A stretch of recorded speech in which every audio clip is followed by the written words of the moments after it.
Olá, amados. Se observarmos atentamente, a gente vai ver que no nosso meio evangélico cristão tem aumentado demais, muito mesmo, a quantidade de nova doutrina, novos ensinamentos readaptados, reorganizados, remodelados no nosso meio. Isso tem gerado muita confusão. Recentemente uma pessoa veio a mim perguntar sobre comer o melhor desta terra. Onde isso está na Bíblia? Ela estava sincera, mas eu vi muita confusão e muita tristeza nessa pergunta. Né? Porque há muito choque de doutrinas, muito choque de posições. Né? Isso já está mais ou menos previsto. Né? Jesus falou que isso aconteceria sim nos últimos tempos. E é isso que eu quero que a gente pare agora um pouquinho e medite. E eu queria começar exatamente com Jesus. Jesus estava na sua última semana em Jerusalém. E ali com seus discípulos na frente do templo, os discípulos falaram: Jesus, dá uma olhada nesse templo. Olha como é bonito, olha esses pilares, olha essa estrutura, olha como é magnífico. Eles admiravam o templo com muita força, admiravam muito aquilo tudo. E Jesus respondeu a eles: não ficará pedra sobre pedra que não seja derrubada. Eles estavam vendo glória naquilo tudo, eles estavam mostrando a glória do templo, e Jesus estava vendo cinzas, destruição. Duas visões completamente diferentes. Certamente isso foi um balde de água fria para os discípulos. Eles não falaram nada, saíram dali, foram para o Monte das Oliveiras. E de lá dava para ver o templo, eles ficavam olhando o templo e eles não conseguiram. Eles estavam tão inquietos que eles voltaram ao assunto. Jesus, explica para a gente mais sobre isso. E qual sinal haverá da sua vinda e do fim do mundo? Veja bem, falar de fim do mundo tem associado com a destruição do templo, porque era referência para eles. Eles perderam essa referência. Eles ficaram realmente sem noção, sem saber o que ia acontecer. Então a pergunta foi bem direta a Jesus, como eles quase nunca fazem uma pergunta tão direta e tão específica. E Jesus respondeu, nosso amado Jesus respondeu. Está registrado em Mateus 24, tem em Marcos, tem em Lucas, e a gente chama isso do sermão profético, ou sermão escatológico. Por quê? Porque Jesus fala das coisas que haverão de acontecer antes da sua vinda. E eu queria ler com vocês 3 versículos desse sermão profético. Está lá em Mateus 24, a parte que eu vou ler. Eu vou ler a partir do verso 9, 10 e 11. Então, em resposta àquela pergunta dos discípulos, Jesus falou: então sereis atribulados. Já começa forte, né? Começa bem forte. Então sereis atribulados, algumas versões dizem atormentados, e vos matarão. Sereis odiados de todas as nações por causa do meu nome. Nesse tempo muitos hão de se escandalizar, trair e odiar uns aos outros.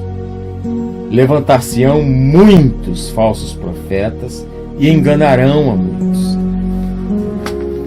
Bom, eu quero me ater só nesse último verso que Jesus fala que levantarão muitos falsos profetas. Quando a gente ouve falar de falso profeta, geralmente vem à nossa mente aquela pessoa que fala contra Deus, contra o reino, contra o evangelho, contra o mundo vindouro, contra a volta de Cristo. A gente pensa, é um ensinamento falso que aparta de Deus. Sim, quem está pregando isso está pregando de uma maneira errada, é um ensinamento falso, né? Só que existe o falso profeta que prega sutilezas, ele vem sorrateiramente, ele vem com sofismas e mistura meia verdade ou meia mentira, como você quiser, no ensinamento dele. E o que acontece? Esse é mais perigoso. Esse ensinamento é o mais perigoso, porque ele vem misturado, né? E aí nós vamos a Paulo. Paulo foi a Filipos, a cidade de Filipos recebeu o evangelho de coração aberto, algo maravilhoso.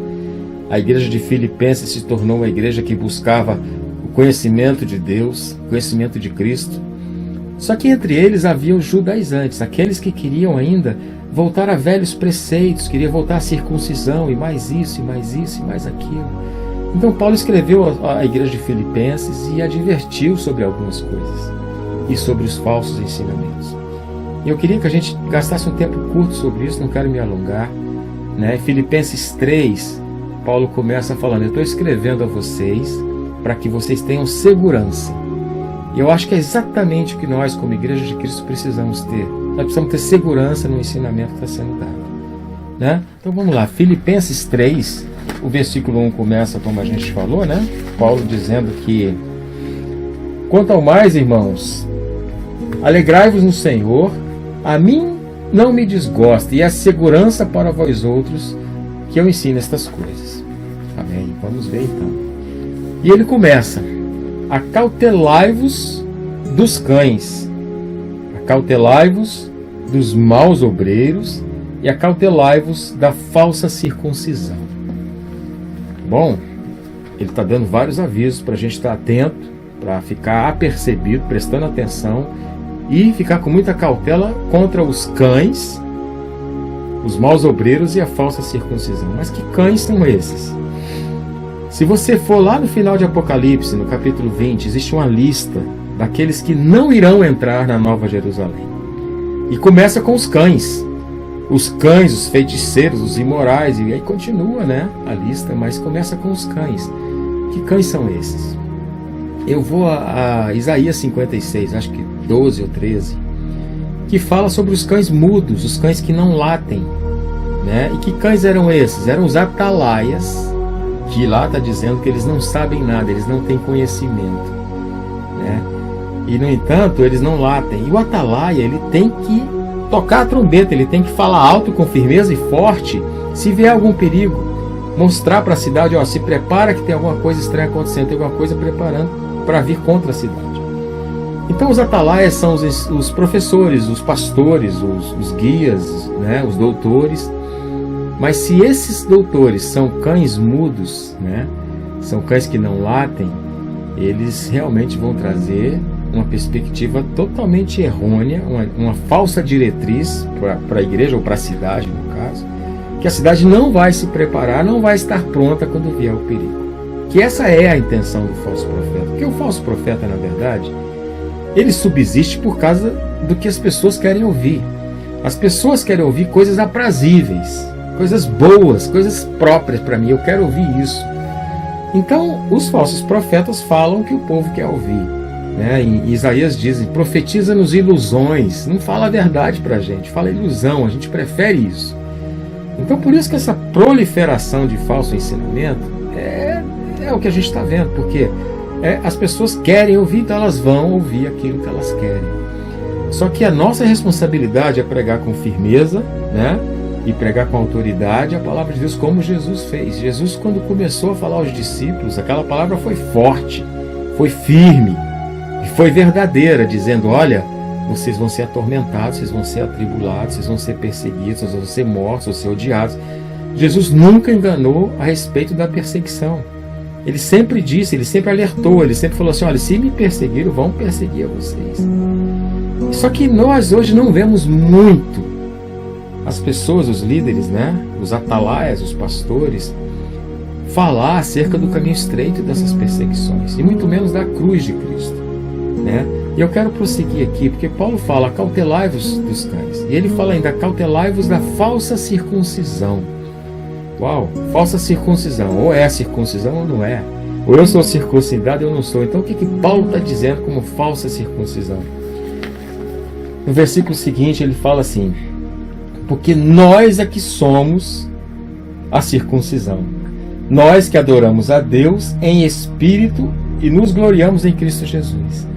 Então ele adicionou aqui a figura de uma circuncisão espiritual. Nós é que somos a circuncisão, nós que adoramos a Deus em espírito e não confiamos na carne. A dicotomia espírito e carne, que não andam juntos, nunca vão andar juntos. Então a circuncisão é no espírito. Quando ela é na carne, quando a pessoa confia na carne, nas obras da carne e prioriza isso, ele está vivendo uma falsa circuncisão. Então acautelai-vos da falsa circuncisão. Isso já é uma diretriz que vai dar segurança a gente sobre os ensinamentos, né?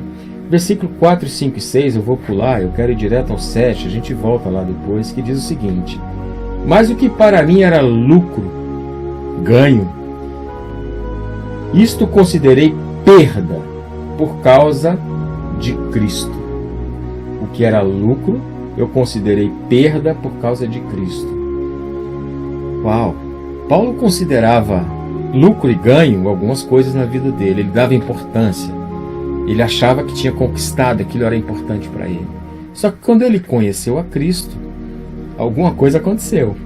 E ele diz: sim, deveras considero tudo por perda, Por causa de quê? Da sublimidade do conhecimento de Cristo Jesus, meu Senhor, por amor do qual perdi todas as coisas e as considero como refúgio para ganhar a Cristo. Paulo considerava refúgio, considerava lixo, aquilo que antes ele considerava lucro e ganho. Ele considerou como perda. Ele diz, eu considero tudo, ele pôs tudo, a definição de tudo, ele não tirou nada para ele. Ele falou, tudo que eu fiz, tudo que eu conquistei agora, perdeu o sentido, perdeu a importância, perdeu o valor. Por quê? Porque eu conheci a sublimidade de Cristo, a sublimidade do conhecimento de Cristo. Então, o resto era refúgio para se jogar fora. E o versículo 4, 5 e 6 fala exatamente do que ele era: hebreus dos hebreus, fariseu dos fariseus, da tribo de Benjamim, de Israel, né? Praticante da lei. E, enfim, tudo isso para ele se tornou nada de uma hora para outra. E se você ler o próximo, ele diz: e ser achado não tendo justiça própria que procede da lei, senão a que é mediante a fé. Ele trocou o que era baseado na lei, fundamentado na lei, para a fé. Ou seja, ele mudou a pregação dele. E aí ele entra nesse ponto. Ele fala assim: para o conhecer e o poder da sua ressurreição e a comunhão dos seus sofrimentos. Uau! É difícil de ouvir, né? É difícil de pregar isso. A comunhão dos sofrimentos, participar dos sofrimentos. O que Paulo está dizendo, enfaticamente, ele continua: conformando-me com ele na sua morte. Ou seja, ele sabia que estava num caminho de morte. O Evangelho é um caminho de morte, porque a cruz é um caminho de morte. Mas morte de quê? Exatamente, a morte da carne. Temos que andar no Espírito. Mas isso não é não é tão subjetivo assim. A palavra de Deus nos dá as dicas e nos mostra o alvo, a soberana vocação. Paulo estava ensinando a Filipenses que eles tinham que crescer o quê? Na graça e no conhecimento de Cristo. Ele considerou tudo como perda por causa de quê? Por causa do conhecimento de Cristo. E ele queria participar da comunhão do sofrimento de Cristo, dizendo assim: eu não estou priorizando os meus direitos, o meu conforto, a minha vontade, o que minha carne está pedindo. Eu estou priorizando a glória de Cristo, o Evangelho do Reino.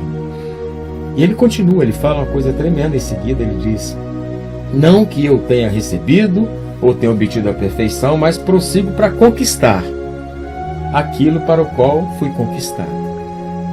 Paulo foi conquistado. E começa daí, meu amado. Nós não poderíamos amá-lo se ele não tivesse nos amado primeiro. Paulo foi conquistado, ele prosseguia para conquistar, porque ele falou: agora eu achei o que é importante, agora eu achei o caminho. E eu quero, no versículo 11, para que de algum modo eu possa alcançar a ressurreição dentre os mortos. Ele está falando de quê? Quando Jesus vier buscar a sua igreja e ressuscitar, os mortos que vão primeiro se encontrar com ele nos ares, depois nós, os vivos, iremos.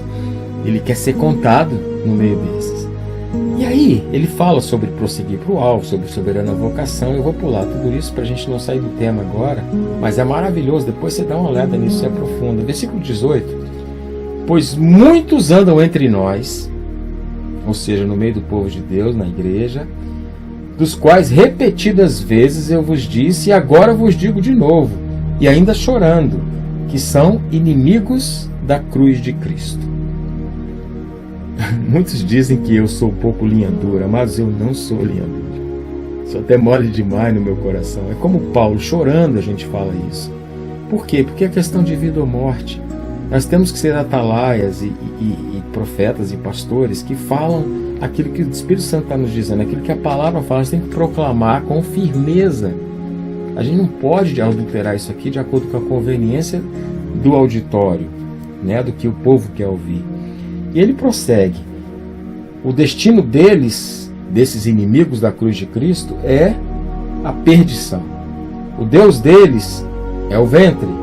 A glória deles está na sua infâmia, visto que se preocupam com as coisas terrenas. Ou seja, eles são da falsa circuncisão, se preocupam com seus prazeres, priorizam os prazeres da carne, priorizam aquilo que agrada a carne. Estes são inimigos de quê? Da cruz de Cristo. Eles são inimigos que esses não querem morrer.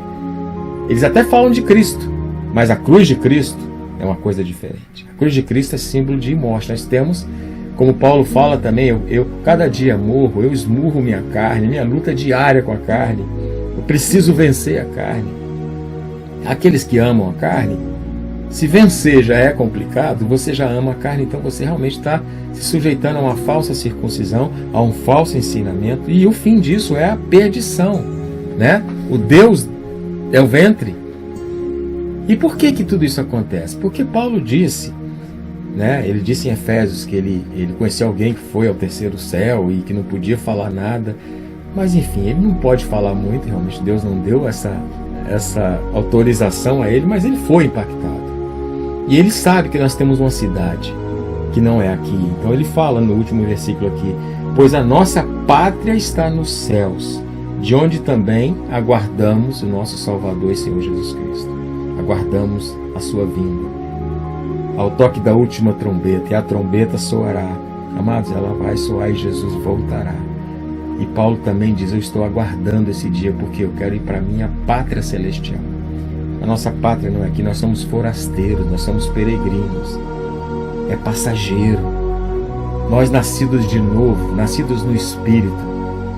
Compreende? O Evangelho está falando disso. Nós não temos que nos firmar, nos fundamentar, nos estabelecer nessa terra, que aqui não é o nosso lugar. Não tem nada de errado em possuir, em ter uma casa, um carro, uma carreira, um emprego. E não tem nada de errado nisso. O negócio está onde está o seu coração. Porque se você começar a amar mais a tudo isso, né, do que o crescimento no conhecimento de Cristo, né, crescer na graça e no conhecimento de Cristo, nós estamos optando por um caminho falso, por um caminho tortuoso, largo, certo? Não é o caminho estreito.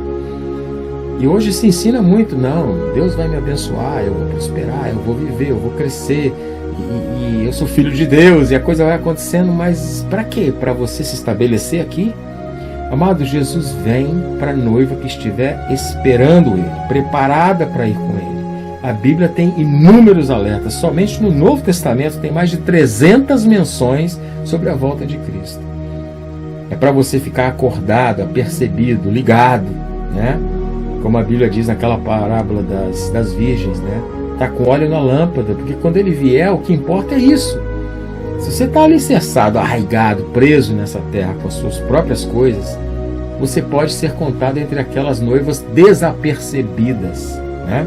Em algumas versões falam loucas. De qualquer maneira, não subirá com o noivo, não participará com ele das bodas. Esse é o alerta da igreja, esse é o alerta que tem que se pregar. E se fala muito pouco ou quase nada disso. Então, fica atento com essa questão daquilo que é pregado por atalaias que não sabem, não têm conhecimento e querem pregar pregações e palavras aprazíveis. Eu uma vez ouvi um vídeo muito legal, isso já tem um tempo, 6, 7 anos atrás, falando sobre tudo que eu tenho é Cristo. Tudo que eu tenho é Cristo. Isso pode ser interpretado de duas maneiras. Tudo que eu tenho é Cristo. Eu não posso mais nada, eu não tenho mais nada, minha vida agora é Deus, só Deus. Como a lamúria, né? Aquela murmuração assim de, poxa, tudo que eu tenho é Deus. Em compensação, tem a outra visão que é tudo que eu tenho é Cristo. Porque o resto que eu poderia ter, eu não quero. O resto é menos importante. Não é pecado, não é nada, mas é menos importante. O que eu quero é Cristo. Tudo que eu tenho é Cristo. E com esse coração, e somente com esse coração, nós vamos poder passar por esse tipo de perseguição, onde seremos atribulados, atormentados, odiados e até mortos por causa deste nome. Se me tirarem minha casa, minha carreira, se tirarem dinheiro, fama, tirar qualquer coisa, não tem problema, porque eu já considero isso mesmo refúgio, eu já considero isso mesmo como lixo.